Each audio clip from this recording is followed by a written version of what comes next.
सरकारने ज्या योजना जाहीर केल्या त्या 7 हेवन सारख्या आहेत.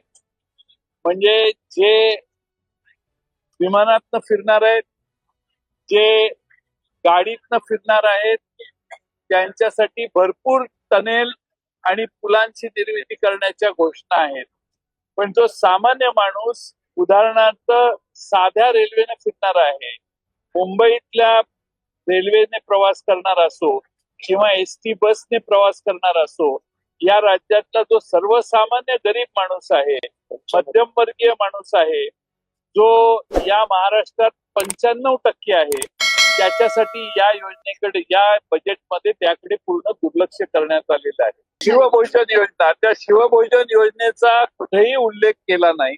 शिवभोजन योजना बंद करण्याचा दृष्टिकोन सरकारचा दिसतोय अशी आमची शंका आहे. त्याचबरोबर आनंदाचा शिधा याच्यावरही कुठेही भर यावेळी देण्यात आला नाही, कारण आता निवडणुका नाही आहेत, त्यामुळे यांची गरज फारशी राहिलेली नाही. आज निवडणुकीच्या वेळेस जेवढ्या घोषणा झाल्या त्याची कुठल्याही घोषणेची पूर्तता आजच्या बजेटमध्ये आम्हाला दिसली नाही.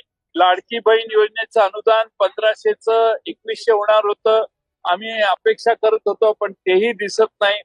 25 लाख युवकांना रोजगार देणार असं आश्वासन निवडणुकीच्या आधी देण्यात आलेलं होतं, पण आजच्या भाषणात 90,000 रोजगार यावर्षी निर्मित करू असं सांगितलेलं आहे.